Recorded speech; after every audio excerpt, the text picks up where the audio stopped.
Trees do indeed enhance the experience of roadway users, motorists, bicyclists, and pedestrians. They improve the appearance of our neighborhoods and screen industrial and commercial buildings from view. They contribute a sense of permanence to a neighborhood, and their aesthetic appeal can increase the monetary value of real estate.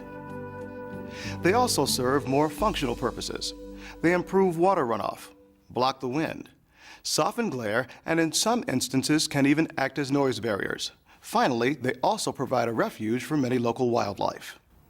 However, as much as we value the benefits of roadside trees, they also can create unsafe conditions for drivers, their passengers, and pedestrians.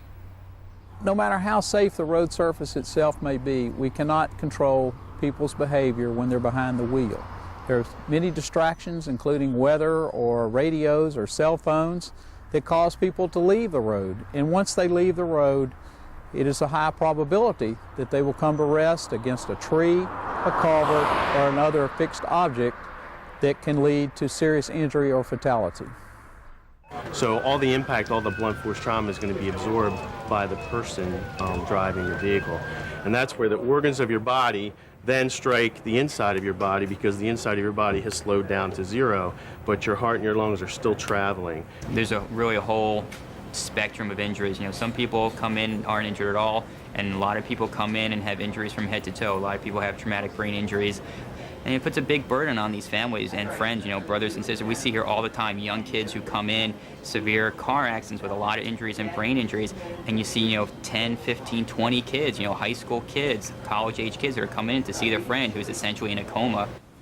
You used to laugh with him and joke around, play games, and now he's gone. No more joking around with him, no more calling him up and saying, hey, you want to go do this, you want to go do that. There's no more of that. He's gone. Whether by driver behavior, falling limbs, obstructed views, or by just growing too close to the roadway, each year over 3,000 fatalities involve car and tree interaction. Fatalities that are not always the driver's fault and include the innocent, both passengers and pedestrians. How do we balance the positive benefits of trees along our roadsides with the potential safety hazard that they can present? There's no simple answer. We have to evaluate each situation and look for the solution that causes the least amount of disruption while providing the desired benefits. Now, you may be asking yourself whether we can make changes that will have a significant effect. The answer is yes. In fact, I'm standing in front of a location where the appropriate balance of good engineering judgment and landscape design has ended a long history of deadly accidents. What we used to have here was a 2-lane roadway, 10-foot wide travel lanes, no shoulder, ditch section, tree line. It was a problem with run-off-the-road crashes. What we did back here was actually design a proper curve, horizontal curve into this roadway, widen the roadway to 3 lanes, and actually move the edge of pavement away from this tree line to give a run-out buffer that would help preserve the trees. So we are working very hard to minimize the risk of a vehicle leaving the roadway by doing things like improving the shoulders, setting back ditches, removing fixed objects, hazards that a driver might encounter if they left the roadway. And in some cases that does involve either removing trees from the right-of-way or protecting trees, as well as putting up devices that would protect the motorist. Many times, despite our best efforts to design trees into the right location, that location can become a bad location. The roadway can be widened, bringing it closer to the tree and the traffic much closer to the trunk. In those situations, we can place a guardrail. It protects the tree and it protects the motorist. In instances like these, corrective action has had a beneficial effect. But how do we turn these instances into the norm and reduce the chance of a car-tree accident? We need to acknowledge and become actively engaged in minimizing the risks. Part of the solution is a series of active safety awareness campaigns directed at the traveling public. campaigns that reinforce safe driving skills and re-emphasize the importance of proper car maintenance. Every mile that you drive as a driver, you have hundreds of choices and decisions that you have to make. If you're talking on a cell phone, if you're eating a chili cheeseburger, if you're trying to deal with disruptive children in the back seat, obviously you're not paying attention to the driving task. But beyond focusing on drivers and their vehicles, we must also address the roadway environment. We must acknowledge that it is under our stewardship and we are responsible for designing an environment that decreases the probability of a fatal accident. Which brings us back to the trees that have been planted and grown up along our roadways. Now you're probably asking yourself, why are we placing this heavy emphasis on trees? The answer is simple. Because trees, unlike other roadside hazards, are a living and growing element of the environment. And some grow to a size that turns them into a uniquely dangerous roadside element. It doesn't take a tree too long to reach a size where it's really an immovable object. When a car veers off the road and hits a tree, say in the 4 to 6 inch diameter class, you can be sure that tree's probably not going to move. Mature trees can also block the driver's vision. Young saplings that cause no visual interference when planted have the potential to grow into established trees whose large trunks or overhanging limbs can easily hide a car, a sign, or even a child running toward the street. It is also true that a sapling planted in the median strip does not take that many years to grow into a mature, immovable object. Finally, the trees in an urban forest follow a normal life cycle just like humans. They age, and if not properly cared for during their life cycle, they will weaken and become diseased. We're just beginning to understand the rhythms and requirements of properly managing our urban forests. Well, in general, the areas along roadways and highways have a confined growing space. So the trees are at a disadvantage right from the beginning. And when we go out to inspect a tree, we try to determine whether or not there's a treatment. Can we prune the damaged limb and treat the tree as it stands? Or are we better off removing the tree and replacing it with a tree that's more suited for that space? Solutions to the problems we've been talking about do exist, but it's important to realize there are no quick fixes, no one-size-fits-all answers.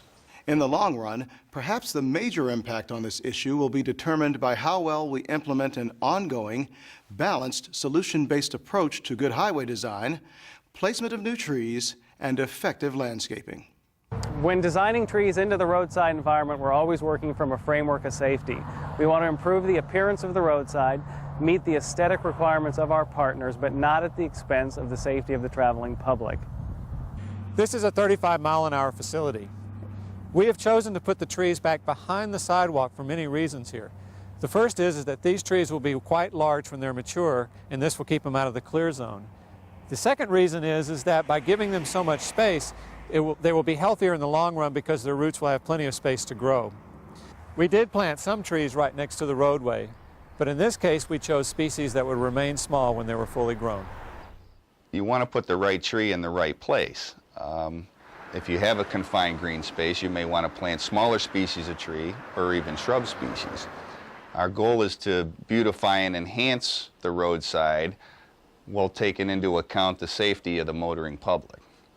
I think when it comes to not just trees, but certainly the settings of urban or more suburban highway improvements, we use an approach called context-sensitive design, which really is a philosophy that looks at all of the different things that may impact upon a proposed improvement. And certainly the emphasis is to try and preserve what's there that's significant, and that could be a tree in someone's front yard. It could mean making some design changes to help protect that tree or improve the chances of its survival. As we have shown throughout this video, roadway design is a complex issue, and each solution must be a unique balance of transportation needs and community desires. Partnering is key to what we do today. We've learned over the years that we really didn't have all the answers when we planned and designed highways. There are a lot of other interests out there, a lot of other concerns that we really needed to be aware of that we weren't. So we partner with individuals, community groups, motorists, a whole range of stakeholders, and the result really is that we end up with much better products than we had in the past. Without this approach of discussing it with local property owners and local politicians, it would be very easy for a program to be cut short due to public concerns and political pressure. When you can bring all of these diverse partners together, you can find much more effective solutions, share resources, and come up with out-of-the-box ideas that can bring a true solution to the particular safety problem that you're addressing. The best way to find the appropriate solution is for all stakeholders involved, whether interested citizens, community leaders, or highway professionals, to work together. On each project, we must all learn to discuss design issues with an open mind and a willingness to hear and honestly evaluate other points of view. Look beyond our comfortable stock answers to find solutions that will better serve the current project. And commit to finding the outcome that best balances the needs of all parties involved. If we do, we will find that working together, we can create a true win-win-win situation. One that works for our drivers, for our communities, and for our trees.